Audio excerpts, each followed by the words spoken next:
ஆனை முகத்தனை இந்தின் இளம்பிரை போழுமையிற்றனை நந்தி மகந்தனை ஞானக் கொழுந்தினை புந்தியில் வைத்தடி போற்றுகின்றேன். புழியர்கோன் வெப்பொழித்த புகழியர்கோன் கடல் போற்றி ஆழிமிசை கல்மிதப்பில் அணைந்த பிரான் அடி போற்றி வாழி திருநாவலூர் வன் தொண்டர் பதம் போற்றி ஊழிமலி திருவாத ஊரர் திருத்தால் போற்றி போற்றி. உலகெல்லாம் உணர்ந்து ஓதற்கரியவன் நிலவுலாவிய நீர்மலிவேணியன் அலகில் சோதியன் அம்பலத்தாடுவான் மலர் சிலம்படி வாழ்த்தி வணங்குவான். சிற்றம்பலத்தான் திருத்தோழன் சுந்தரன் நற்றமிழ் மாலையனி நாவலூர் கொற்றவன் நம்பி ஆரூரன் பேர் நாம் ஒரு கால் ஓதினால் தப்பிக்கும் தீவினையேதான். நம்பி ஆரூரன் சொன்னாலே போதும் தப்பிக்கும் தீவினை. நால்வர் சைவ நால்வர் குறவர்கள் வரலாற்றுல நம்ம சுந்தரர் பத்தி இந்த வருட தொடக்கத்துல இருந்து பார்த்துட்டு இருக்கோம். ஜனவரி மாசம் நிறைய பேர் புதுசா வந்திருக்கீங்க. முன்கதை சுருக்கம் கொஞ்சம் சுருக்கமா சொல்லிடு. கையில இருந்து சுவாமியோட அணுக்க தொண்டரா இருந்த சுந்தரர் பெருமானோட ஒரு எண்ணத்தினால அவரு பெண்களை பார்க்கும்படியும் அதற்காக பூலோகம் போய் பிறக்கும்படியும் சுவாமி பணிக்கிறார். அதுக்காக திருமுனைப்பாடி நாட்டுல சடையனார் இசைஞானியார் அவர்களுக்கு திருநாவலூர்ல மகனா பிறந்து அந்த ஊர் ராஜாவான நரசிங்கமுனை அரையர் அவரும் ஒரு நாயன்மார் அவர் வளர்த்து திருமண பருவம் எய்தி திருமண புத்தூர் மனம் வந்த புத்தூர் ஆகி அங்கு திருமண சமயத்துல ஓடை காட்டி பெருமானார் வயதான அந்தனரா அவரை நீ எனக்கு ஆள் ஓலை செய்ய பணி செய்யவா அப்படின்னு சொல்லி திருவெண்ணை நல்லூர் அருட்துறையில கொண்டு மறைந்தார். பெருமான் மறைந்த அவரோட திருவடி பாதுகை இன்னைக்கும் அந்த ஸ்தலத்துல இருக்கு. அந்த வழக்காடு மன்றமும் கோயிலோட கிழக்கு புறத்தே இப்பவும் அதை ஆயிரக்கணக்கா சாட்சியா அந்த வழக்காடு மன்றமும் இருக்கு. அரண்கூர் அவயம் இருக்கு. இப்போ பித்தா அப்படின்னு திட்டின வார்த்தையாலேயே திருப்பாட்டு தொடங்கிச்சு. சுந்தரர் பாடின பாடல்கள் எல்லாம் நம்ம எல்லாரும் மூவர் பாடினதும் தேவாரம் சொல்லி அடக்குனாலும் சுந்தரரோட பாடல்கள் எல்லாம் திருப்பாட்டு. நாவுக்கரச பெருமான் பாடினது எல்லாம் திருக்கடைக்காப்பு. சாரி, சம்பந்தர் சுவாமி பாடினது திருக்கடைக்காப்பு. நாவுக்கரச பெருமான் பாடியதுதான் தேவாரம். அதனால மூணுத்தையும் சேர்த்து நம்ம தேவாரம் சொன்னாலும் திருப்பாட்டு தொடங்கினது நமக்கு திருவெண்ணை நல்லூர்ல. பித்தான்ற வார்த்தை யாரும் அப்படி சாமியை திட்டுனது இல்லை. முதல்ல திட்டி பாடினாலும் அவரே அடியெடுத்து கொடுத்து பாடின அந்த வார்த்தைக்கு பல பொருள் இருக்கு. பெருமானாரை பத்தி நம்ம தமிழ்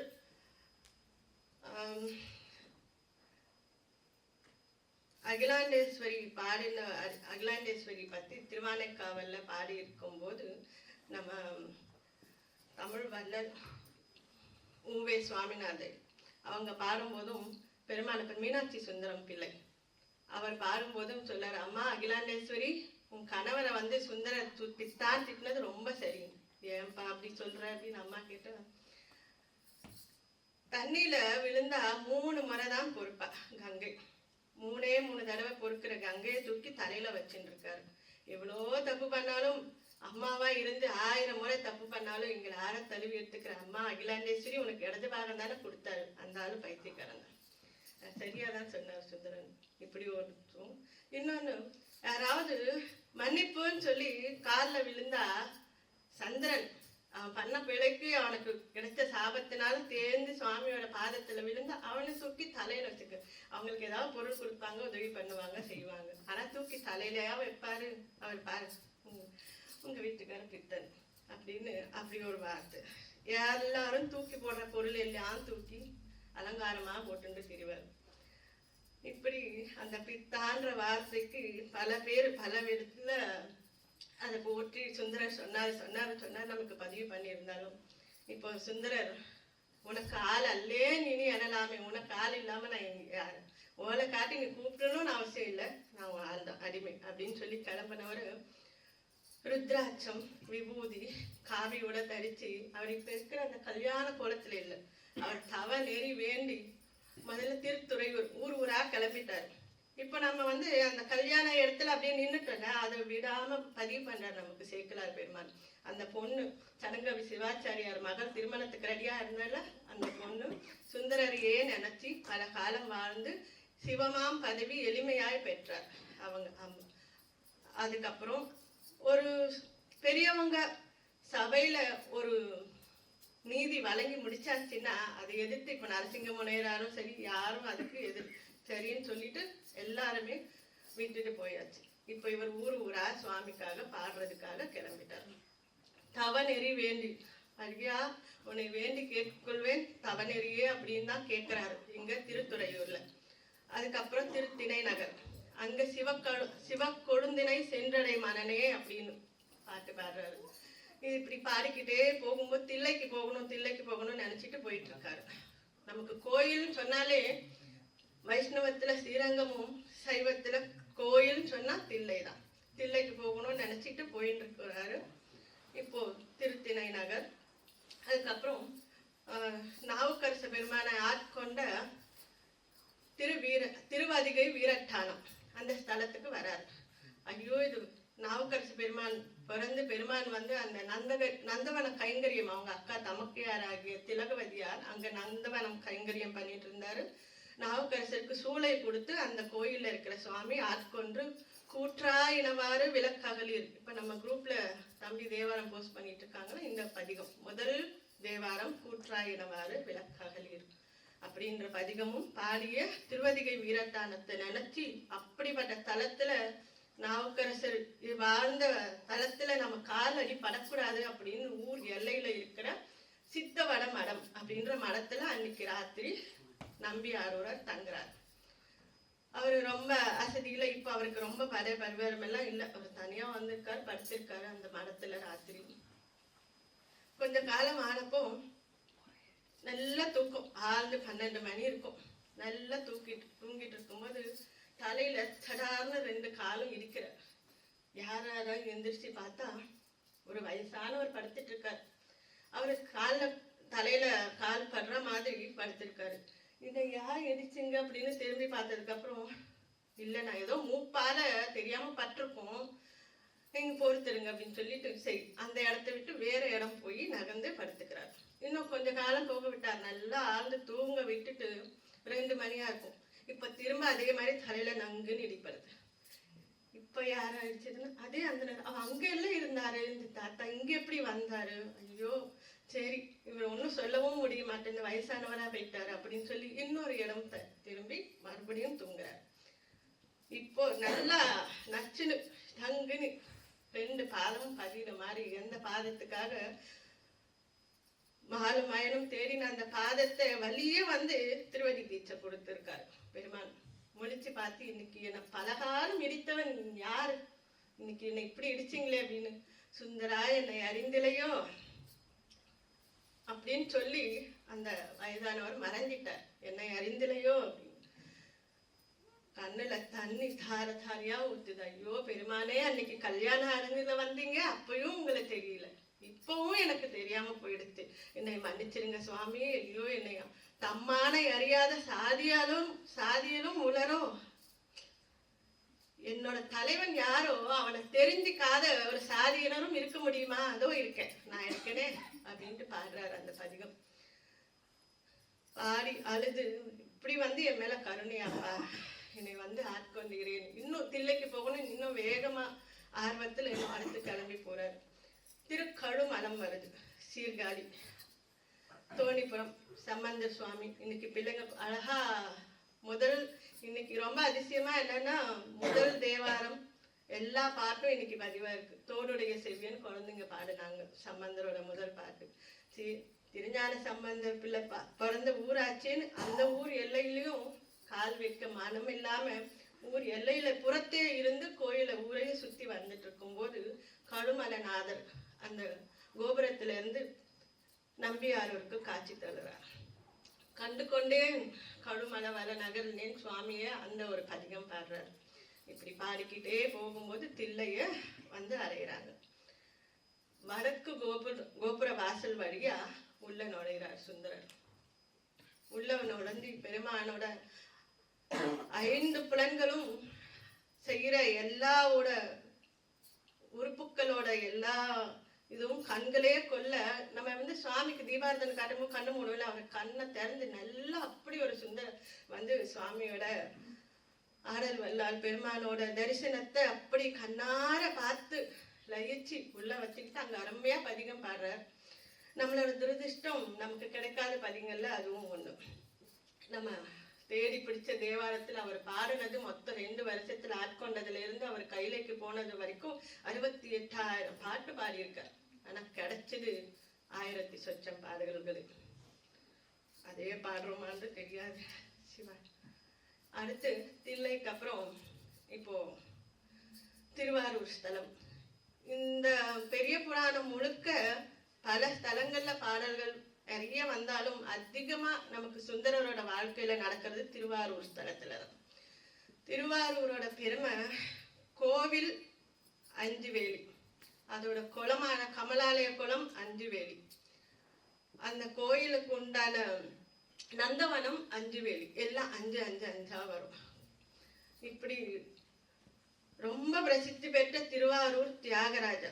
அவரோட உடம்பு மறைச்சிருப்பாங்க. அவரோட முகத்தை பார்க்கலாம், நீங்க கையை பார்க்கலாம், காலை பார்க்கலாம். அந்த வீடு விடங்க பெருமானோட உடம்பு மறைப்பு சக்தி, அது மறைச்சிருப்பாங்க, அது ரகசியம். அப்படிப்பட்ட சுவாமியை அந்த ஊர் இருக்கிற அந்த கோயிலோட ஸ்தல வரலாறும் கொஞ்சம் லேசா பார்த்துக்கலாம். முசுகுந்த சக்கரவர்த்தி ஒரு குரங்கு. இப்போ இந்த மாசம் நமக்கு 25ஆம் தேதி தம்பி தைப்பூசத்தை பத்தி ஞாபகப்படுத்தினாங்க. 11ஆம் தேதி 25ஆம் தேதி மகா சிவராத்திரி. ஒரு நாள் குரங்கு மரத்துல உட்கார்ந்துட்டு தூக்கம் வராம இலைய பிச்சு போட்டுட்டே இருந்தது. அன்னைக்கு மகா சிவராத்திரி, கீழே சிவலிங்கம் இருக்கு. அன்னைக்கு ராத்திரி பூரா அது முழிச்சிட்டு, குரங்கும் சும்மா இருக்காது, குரங்குல இருந்து வந்த நம்மளும் சும்மா இருக்க மாட்டோம். அது இலைய பிச்சு பிச்சு பிச்சு போட்டு மலை மாதிரி பார்த்தா மறுநாள் அங்க சுவாமி. அந்த குரங்குக்கு உனக்கு என்ன வேணும்னு கேட்டு அடுத்த பிறவி ராஜாவா பிறக்கணும் சுவாமி வரம் கொடுக்குறார் கேட்காமலே. ஆனா அந்த குரங்கு நின்று கேக்குதான், ஓகே நான் பிறக்கிறேன், ஆனா எனக்கு இதே முகத்தோட நான் பிறக்கணும். ஏப்பா இப்படி கேட்கிற, எல்லாம் முகத்தை பேச்சல் பண்றதுக்கு தான் போவாங்க, நீ இந்த குரங்கு முகத்தோட வேணும்ட்டு வேறுயே அப்படின்னா, இல்ல சுவாமி நான் இப்படி சிவ பூஜை பண்ணேன் சிவராத்திரி அன்னைக்கு, அதனால எனக்கு இந்த பதவி கிடைச்சதுன்னு சொல்லி இந்த பிறவி கிடைச்சதுன்னு எனக்கு தெரியணும், அதனால எனக்கு இதே முகத்தோட தான் வேணும்னு சொல்லி அவரை முசுகுந்த சக்கரவர்த்தியா பிறக்கிறாரு. பிறந்து ரொம்ப வீர தீரத்துல பராக்கிரமத்துல இருக்கும்போது ஒரு அரக்கர்களை துரத்துக்கிட்டே அவர் தேவலோகம் வரைக்குமே போய் அவங்க மக்களுக்கு தொந்தரவு பண்ற அந்த அரக்கரை துரத்துக்கிட்டு இந்திரலோகம் வரைக்குமே போறாரு. இந்திரன் பார்த்து யாரோ இது நம்ம பதவிக்கு ஆபத்தை யாரோ வந்துட்டாங்க போல இருக்கு அப்படின்னு அவன் பார்த்தா அந்த அரக்கனை அழிச்சது தெரிஞ்சுக்கிட்டு இந்திரகிட்ட வந்து யாரு நீங்க என்ன அப்படின்னு கேட்கும்போது சொல்றாங்க, உனக்கு என்ன வேணுமோ, இவ்வளவு பராக்கிரமசாலியா இருக்கு, இவ்வளவு தூரம் வந்து துரத்திட்டு வந்து அந்த அரக்கனை அவ்வளவு கஷ்டப்படுத்தின அரக்கனை கொண்டுட்டியும், உனக்கு என்ன வேணுமோ கேளு. ஏதாவது கேட்கும்போது என்ன வேணுமோ கேளுன்னு நான் தரேன்னு சொல்லி வாக்கு கொடுத்துட்டாலே, இப்போ அவர் சரியா கேட்கிறாரு முசுகுந்த சக்கரவர்த்தி, நீ வணங்குற பெருமான கொடுக்கணும், விக்கிரக மூர்த்தியை கேட்கிறாரு. என்னதான் நம்ம என்ன கேட்டாலும் கொடுத்தோம், நம்ம வீட்டுல இருக்கிற சுவாமியை கேட்டாங்கன்னா எப்படி கொடுக்கறது? அவரை நீ நாளைக்கு வா கொடுக்குறேன்னு சொல்லிட்டு அனுப்பிச்சிடாரு. இன்னைக்கு ஏதோ சமாதானம் சொல்லிட்டு அதே மாதிரி சுவாமியை வந்து ஒரு சுவாமிக்கு 6 டூப்ளிகேட் பண்ணி 7 சுவாமியா வச்சுட்டு, இதுல எது ஒரிஜினல் நீ பார்த்து செலக்ட் பண்ணிக்கிட்டேன்னா வேணும்னா எடுத்துட்டு போ அப்படின்னு அவர் பார்த்தாரு. முதல் சுவாமியை பார்த்தாரு, இல்ல 2வது 3வது 4வது சுவாமி பார்க்கும்போது கண்ணுல இருந்து தாரையா தண்ணி வருது, என்னமோ பாருங்க எனக்கு அதுதான் வேணும். ஆஹா சரியா ஒரிஜினலை கேட்டுட்டானே அப்படின்னு எல்லா சுவாமியுமே கொடுத்துட்டு, அந்த பெருமாள் கொடுத்தது அந்த சுவாமிய, மகாவிஷ்ணு கொடுத்தது இந்திரனுக்கு அந்த மூர்த்தி உடம்பு விஷ்ணு, அதனாலதான் அந்த திருமேனி ரகசியம் சொல்றோம். அந்த வீதி விடங்க பெருமான் அந்த ஒரிஜினல் மூர்த்தி வச்ச இடம். சப்த விடங்கங்களும் இப்ப நமக்கு வந்து இந்த 7 எடுத்துட்டு போன்னு கொடுத்துட்டாங்க. அவர் எடுத்துட்டு வந்து பூமியில பல்வேறு ஸ்தலங்களை வச்சு நிறுவி நமக்கு வழிபாடுறதுக்கு இப்ப இருக்கிற சப்த விடங்க ஸ்தலங்களும் இருக்கு. அதுல மெயினா இருக்கிறது அந்த ஒரிஜினல் மூர்த்தியான அவனி விலங்க வீதி விலங்க பெருமான் இருக்கிற இடம் திருவாரூர். அப்படி அந்த திருவாரூருக்கு வரும்போதே நினைச்சுக்கிட்டே சுவாமியை நினைச்சிட்டு இங்க தில்லையில தரிசனம் ஆகும்போது சுவாமி அசரீரியா நீ திருவாரூருக்கு வாண்டாரு. திருவாரூருக்கு கிளம்பி வந்துட்டு இருக்காரு. வரும்போது இங்க என்னுடைய நண்பன் ஆறாத காதலோட என்னை தேடி வந்துட்டு இருக்கான் நம்பியாரூரன்னு சொல்லி திருவாரூர்ல இருக்கிற அத்தனை பேர் கனவுலையும் சுவாமி வந்து சொல்றாரு. அன்னைக்கு ராத்திரி யாரு சுவாமியே வந்து சொல்றாரு. அப்படிப்பட்ட அடியார் யாரா இருக்கும்ட்டு எல்லாருமே அன்னைக்கு காலையில கிளம்பி பூர்ண கும்பத்தோட ஊர் எல்லைக்கே வந்து நிக்கிறாங்க. நம்பியாரூரர் வராரு தனியாலா. வரும்போது என்ன இன்னைக்கு இவ்வளோ பேர் வந்து சேர்ந்திருக்காங்களே, இன்னைக்கு என்ன விசேஷம், என்ன திருவிழா எதுவும் நடக்குதா அப்படின்னு சொல்லி அவரும் வந்து ஆச்சரியமா பார்க்கும்போது, நீங்க வரீங்கன்னு சொல்லி சுவாமி கனவுல சொன்னாரு. உங்களை வரவேற்கிறதுக்காக வந்தோம். எனக்காகவா? என்னக்காக என் சுவாமி இப்படி சொல்லி அனுப்பிச்சாரா அப்படின்னு சொல்லி அந்த பரிவாரத்தோட அந்த ஊர் திருவாரூர் பிறந்த மூர்த்தி. திருவாரூர் பிறந்தார்கள் எல்லோருக்கும் அடியேன்னு அவங்களையும் நமக்கு நாயன்மார்கள் தொகையடியார்கள்ல சுந்தரர் எழுதியிருக்காரு. அந்த ஊர்வலமா இப்போ அவங்கள கூட்டிக்கிட்டு சுவாமியை பார்க்க சன்னதிக்கு போகும்போதே சுந்தரர் கேட்கிறாரு, அவர் எம்மையும் ஆழ்வாரோ கேளிர்ன்ட்டு பதிகம் பாடிட்டு இருக்கு. உங்களை எல்லாம் எப்படி ஆள்ற பெருமான் என்னையும் ஏத்துப்பாரா, நீங்க கொஞ்சம் கேட்டு சொல்லுங்களேன் அப்படின்னு சொல்லி அந்த விதத்துல அவர் பாடுறாரு. அப்படி பாடிக்கிட்டே எம்மையும் ஆழ்வாரோ கேளிர்ன்னு சொல்லி எல்லாரும் சேர்ந்து சுவாமி சன்னதிக்கு வந்து திருவாரூர் தியாகராஜ பெருமானை பார்க்கும்போது புற்றிடம் கொண்ட ஈசன் அவரை பார்க்க அப்படி ரசித்து அசரீரி உள்ள இருந்து கேக்குது. என்ன அடியேன்னு சொல்லி ஆட்கொண்டு ஓலை காட்டிதான் எடுத்துட்டு வந்தாரு. ஆனா இங்க வந்து அவர் சொல்றாரு, சுந்தரா உமக்கு தோழனாக எம்மை தந்தோம். எப்படிப்பட்ட வார்த்தை! நீ எனக்கு ஃப்ரெண்டு அப்படி இல்லை, உனக்கு தோழனா என்னை நான் கொடுத்துட்டேன், என்னை தந்தோம் அப்படின்னு சொல்லி பதிவு பண்றார். ஒரு பெரிய மனுஷன் எனக்கு கலெக்டர் தெரியும், எனக்கு சிஎம் தெரியும்னு சொல்லி அவன் சொன்னான். எனக்கு தெரியும், நான் அவனுக்கு ஒண்ணு தெரியுமா அப்படின்னு கேட்போம்ல, அந்த மாதிரி இல்லை. இவங்க சொல்லல, அவரே சொல்றாரு இவன் என்னோட ஃப்ரெண்டு அப்படின்னு. அப்படியேப்பட்ட அப்படி இருந்தா அப்படி ஒரு ஃப்ரெண்டு நமக்கு கிடைச்சா என்னெல்லாம் பண்ணுவோம். சுந்தரர் வாழ்க்கையில அவ்வளவு விசேஷம். என்னால அதை சுருக்கி 1-2 மாசத்துல சொல்றது ரொம்ப கஷ்டம் நமக்கு கிடைக்கிற நேரத்துல. அது மட்டும் சொல்லல சுவாமி, உனக்கு சோழனாக என்னை தந்தோம் சொல்லிட்டு இன்னொரு வார்த்தையும் சொல்றாரு. உன்னை நான் திருவெண்ணைநல்லூர்ல ஆட்கொண்ட போது இருந்த திருமண கோலம் இருக்கு இல்லையா, அதே கோலத்திலேயே மனக்கோலத்திலேயே என்றும் இருப்பாயாக. இந்த மண் மீது விளையாடு, என்ஜாய் பண்ற அப்படின்னு சொல்லிட்டு சுவாமி அது எல்லாரும் கேட்குது இந்த வார்த்தை. சுவாமி வந்து அவரை நண்பனா எடுத்துக்கிட்டாரு, அவரை தமக்கு நண்பன் ஆட்கொண்டாரு. அவரை வந்து திருமண கோலத்தோட அப்படி ராஜா மாதிரி ஒரு 8 சுந்தரர் பாத்தீங்கன்னா முருகனுக்கும் தெரியும், அப்படி ஒரு அலங்காரமா அவரு பராடோபமா இருப்பாரு. இது என்னன்னா எல்லாரும் சொல்லுவாங்க, சிவபெருமான கொண்டா விபூதி தான் கிடைக்கும், எல்லாம் கிடைக்கும். பெருமான வேண்டுனா எல்லாமே கிடைக்கும். விபூதினா சும்மா கிடையாது. பூதினா செல்வம், விபூதினா ஈடு இணை இல்லாத செல்வம். விக்கிரகம், கிரகம்னா வீடு, விக்கிரகம்னா ஈடு இல்லாத வீடு நமக்கு கொடுக்கிறது சுவாமி. பூதினா அதுவும் செல்வம், அனுபூதினும் போது அனுபவிக்கக்கூடிய செல்வம். இப்படிதான். அதனால ஈடு இணை இல்லாத செல்வத்தை கொடுப்பாரு பெருமான். அதையும் இல்லாம சிவகதியே வேணும், சிங்கியே வேணும்னா அதையும் கொடுப்பாரு எல்லாத்துக்கும். அப்படி திருவாரூர்ல பலகாலம் தங்கி நம்பியாரூரர் வாழும்போது அவரு கையில 2 பெண்களை பார்த்தாரு இல்லையா, கமலினி அனந்திதை அப்படின்னு. அதுல கமலினி அப்படின்றவங்க அந்த ஊர்ல உருத்திர கணிகை மரபுல அங்க பறவையாரா பிறந்திருக்காங்க. பறவு சின்ன பெரிய 2 ரா கிடையாது, மெல்லினரா பறவை. அவங்கன்னா துதிக்கக்கூடிய பெண், வணங்கத்தக்கவள் அப்படின்னு அர்த்தம். பறவையாரா அம்மா அங்க பிறந்திருக்காங்க வளர்ந்திருக்காங்க. பெருமான் தினம் இப்படி பட்டாடை நல்ல தங்கத்துல கோர்த்த ருத்ராட்சம், கிரீடம், அப்படி ஜவ்வாது, சந்தனம், நல்ல கமன் தங்க பெரம்போட அவர் அப்படியே அவருக்கு கட்டியம் கூறதுக்கு முன்னாடி பின்னாடி சுந்தரர் வராருன்னு சொல்லி ஆட்கள் ஒரு பராரோபமா இப்படியும் வாழ வைப்பார். சிவபெருமான கும்பிட்டா வெறும்னே திருவோடு ஏந்தி வெறும் ருத்ராட்சம் காசாயம் கடிச்சிட்டு அப்படி மட்டும் இல்லை, இப்படியும் பெருமான் வேண்டி வாழ வைப்பாரு. நமக்கு சாட்சியா சுந்தரர் அனுப்பி நிரூபிக்கிறார் சுவாமி. அவர் அப்படி போகிட்டு வரும்போது ஒரு நாள் இவர் உள்ள போறாரு. பறவையார் சுவாமி தரிசனம் சிவபெருமானுக்காகவே ஆட்பட்டு அவங்க கோயில்ல கைங்கரியம் பண்றவங்க, தொண்டு பண்றவங்க, அவங்க வெளியில வராங்க. ஒரு கணம் 2 பேரும் ஒரே காலத்துல பாக்குறாங்க. பார்க்கும்போது மின்னல், கைலாயத்துல வெட்டுன அதே மின்னல் இங்கேயும் திருவாரூர்ல வெட்டிடுச்சு. பார்த்துட்டு கடந்து போறாங்க. அன்னைக்கு தூக்கமே வரல. அந்த பொண்ணு யாரா இருக்கும்? சிவன் அருளோ? யாராவது இந்த பெரிய புராணம் நாவல்ல ஒரு எந்த ஒரு இதுக்குமே இடம் கிடையாது. ஒரு காதல் ஒரு இதுக்கு எல்லாத்துக்குமே தெய்வீகமாவே அவர் பதிவு பண்ணியிருப்பாரு சேக்கிலார். சுந்தரர் சொல்றாரு, அந்த பொண்ணு யாரு? மன்மதன் என்னை தண்டிக்கிறதுக்குன்னே உருவாக்கி அனுப்பிச்சிருக்கானோ? சிவன் அற்புதமோ? கற்பக கொடியோ?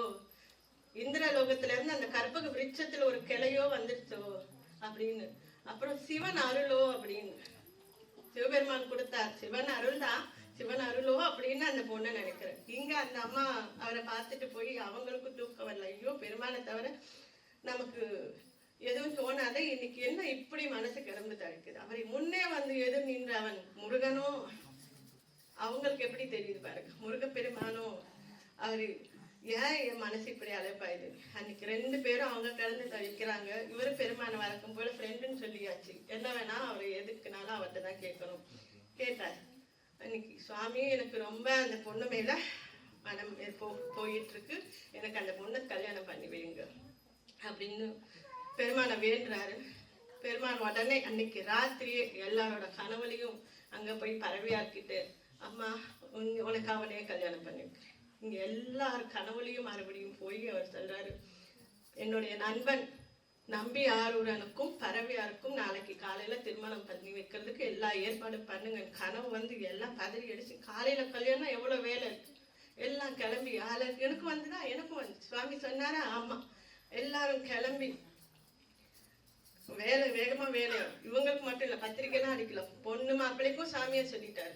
அவருக்கு வேற வேலை இல்லையான ஃப்ரெண்டுன்னு சொல்லிட்டதுக்கு அப்புறமா அவங்களுக்காக இறங்கி எல்லா வேலையும் அவரே எல்லார் கனவுலையும் போய் சொல்லி எல்லா ஏற்பாடும் பண்ணி விடிய காத்தால எல்லாமே அந்த கல்யாணம் கோலாகலமா திருவாரூர்ல நடந்து ஒரு மாளிகை அமைச்சு அவங்க 2 பேரும் அற்புதமா இல்லறம் நடத்துறாங்க திருவாரூர்ல. இல்லறத்தானோட கடமை இப்போ துறவரம் ரொம்ப எல்லாரும் சொல்லிடலாம், எல்லாருக்கும் அமையாது. ஏன்னா துறவரத்தானை விட இல்லறத்தானுக்கு இல்வாழ்வான் என்பான் இயல்பான மூவர்க்கும் நல்லாற்றில் நின்ற துணை. நமக்கு திருவள்ளுவர் சொல்றது, இல்லறத்தான் இருக்கிற நம்ம தான் மற்ற 3 பேருக்கு கொடுக்கணும். யாராருக்கு? படிக்கிற குழந்தைங்க, பிரம்மச்சாரிங்களுக்கு, அப்புறம் இல்லாதப்பட்டவங்க, அப்புறம் நமக்கு வானப்பிரஸ்திகளுக்கு, அப்புறம் சன்னியாசிகளுக்கு. இந்த 3 பேருக்கும் யார் கொடுக்கணும்னா இல்வாழ்வான் துணையா நிற்கணும். நம்ம இல்லற தர்மத்துல இருந்து தொண்டு பண்ணணும், சேவை பண்றது, எல்லாருக்கும் உணவு அளிக்கிறது, படிக்கிற பிள்ளைங்களுக்கு வேண்டியது வாங்கி கொடுக்கறது. வானப்பிரஸ்தம்ன்றது கணவனையும் ஒரு காலகட்டத்துல வயசாகும் போது முன்ன துறவரம் போயிருக்க மாட்டாங்க. இல்லறத்துல இருந்துகிட்டே சாதகன் சாதகியா பக்தி பண்ணிட்டு இருப்பாங்க சுவாமிக்கு. அவங்க இயல்பா தன்னுடைய கணவனோ மனைவியோ இறக்குற வரைக்கும் அவங்க கூடவே இருந்துகிட்டு, இல்ல அவங்க அந்த வரைக்கும் துறவு நிலையிலே இருப்பாங்க. இல்லறத்துல இருந்துகிட்டு துறவு, அவங்களுக்கு சாப்பாடுக்கும் நம்ம ஏதாவது யாரு கொடுக்கணும்? இல்லறத்தான்கள் தான் செய்யணும். சோ அப்படிப்பட்ட ஒரு இல்லற தர்மத்தை பறவையார் செஞ்சிட்டு இருக்காங்க. அன்னதானத்துல பேர் போனவங்க நம்ம இளையான்குடி மாறனாருக்கு அடுத்து நம்மளோட பறவை நாச்சியார். அவங்க வீட்டுல எப்பவுமே அணையா அடுப்பு மாதிரி எரிஞ்சுக்கிட்டே இருக்கும், தானம் பண்ணிக்கிட்டே இருப்பாங்க. உணவு பண்ணும்போது ஏதாவது காசு வேணும்னா அம்மா சுந்தரர் கேட்பாங்க, நம்பியாரோட. அவர் போய் ஃப்ரெண்ட கேட்பார். இப்படி பல தடவை சம்பந்த தன்னையே பாடினான். எல்லா பாட்டு கீழையும் திருஞான சம்பந்தன், தமிழ் ஞான சம்பந்தன் அப்படின்னு திருக்கடை காப்பில் அவர் தன் பேரை பதிச்சு பதிச்சு சொல்லுவார். தன்னையே பாடினான். நாவுக்கரசன் சுந்தரன் பொண்ணையே பாடினான். அவருக்கு பொண்ணு வேணும், அப்பா பொண்ணு வேணும், காசு செலவாயிடுச்சு. அவருக்கு தெரிஞ்சது ஃப்ரெண்ட் அவர் தானே கேட்பாரு, அவர் யாரையாவது போய் கேட்பாரு, எனக்கு பொண்ணு வேணும். திருநாவுக்கரசு பெருமான் என்னை பாடினான் அப்படின்னு சுவாமி சொல்றதா நிறைய வியாக்கியானம் பண்றவங்க நமக்கு சொல்லியிருக்காங்க. ஒரு இதுக்காக சொல்லுவாங்க, நயத்துக்காக. இப்படி ஒரு உதாரணத்தை, அப்படி பரவியார் அங்க இருந்து பலகாலம் தொண்டு பண்ணிட்டு இருக்கும்போது தினம் இப்படி பராடோபமா சுவாமியை பார்த்துட்டு வந்துட்டு இருக்கிற சுந்தரர் இப்படி கட்டியம் கூறிட்டு வரும்போது அந்த ஊருக்கு ஒரு நாள் விரண்மிண்டர் அப்படின்ற ஒருத்தர் வராரு. சேர நாட்டுல இருந்து வராரு. இவரும் ஒரு நமக்கு நாயன்மார். அவர் அன்னைக்கு வரும்போது, இன்னைக்கு என்ன திருவாரூர் இவ்வளவு கோலாகலமா இருக்கு, விசேஷமா இருக்கு. திருவாரூர்ல இன்னொரு முக்கியமான சுவாமி சன்னதிக்கு முன்னாடி தேவாசிரியன் மண்டபம், தேவர்கள் ஆச்சரியப்படுற மாதிரி ஒரு மண்டபம். தேவாசிரியன் மண்டபம்னா இப்படி ஒரு உட்கார்ந்துக்கிட்டு அடியார்கள் சுவாமியை பத்தி பேசிட்டு இருக்கிற, அடியார்கள் கூடி பெருமானை பத்தி பேசுற இப்படி ஒரு சபையா அது தேவாசிரிய மண்டபம். அங்க இருக்கிற அடியார்களுக்கு விரண்மிண்டவர் எப்படிப்பட்டவர்னா, சேரநாட்டு மலையாளத்துக்காரர், நல்ல இறங்கி சத்தம் போட்டு பேசக்கூடியவர். அவருக்கு பெருமானை விட அடியார்கள் தான் முக்கியம். அடியார்களுக்கு, ஏன்னா சிவபெருமான் எப்படிப்பட்டவர்னே அவங்க அடியார்கள் தான், அவங்கள பார்த்துதான் நமக்கு தெரியும் சொல்லி அடியார்கள் பூஜித்த பின்னாடியே உள்ள போய் தியாகராஜாவை பார்க்கணும்னு இருப்பாரு. அவரே அன்னைக்கு வந்திருக்காரு. தேவாசிரி மண்டபத்துல இருக்கிற அடியாருக்கு கூட பேசிட்டு அவங்களுக்கு பூஜை பண்ணிட்டு இருக்காரு. இப்போ சுந்தரர் வந்து இந்த அடியாரோட அவங்கள பாக்குறாங்க. ஆனா மனசுல இந்த அடியார் கூட்டத்துல சேர்றது நாள் எப்பவோ அப்படின்னு மனசால வணங்கி, கொஞ்சம் பேர் எப்படி பக்தி பண்றாங்க, இவங்க கும்பிடுறாங்க, இவங்க பூஜை பண்றாங்க, இவங்க பண்ணல, எதுவும் நமக்கு தெரியாது. அவங்க உள்ளுக்குள்ள எப்படி இருக்குன்னு சுவாமிக்கு தான் தெரியும். சுந்தரர் அவங்கள வணங்குறாரு மனசால. ஆனா வேகமா தியாகராஜாவை பார்க்கணும்னு சொல்லி வேகமா உள்ள கருவறைக்கு போயிட்டு இருக்காரு. விரண்மிண்டர் பாக்குறாரு, யார் இவன், கொஞ்சம் கூட மரியாதையே இல்லாம அடியார்களை வணங்காம இப்படி ஆடம்பரமா படோடோபமா இவ்வளவு ஒரு கூட்டத்தோட இப்படி போயிட்டு இருக்கானே, யாரு அவன், எனக்கு புறவு, அவனை தள்ளி வச்சிரு. ஐயோ சுவாமி, அவர் நம்பி ஆரூரர் பெருமான, அவரை வந்து ஃப்ரெண்டுன்னு தம்பிரான் தோழர் அப்படின்னு அவர் ஏத்துட்டு இருக்காரு. அவரை போய் சொல்லி, அப்படியா இப்படி பட்டவன அவரை வந்து ஆட்கொண்டாரா?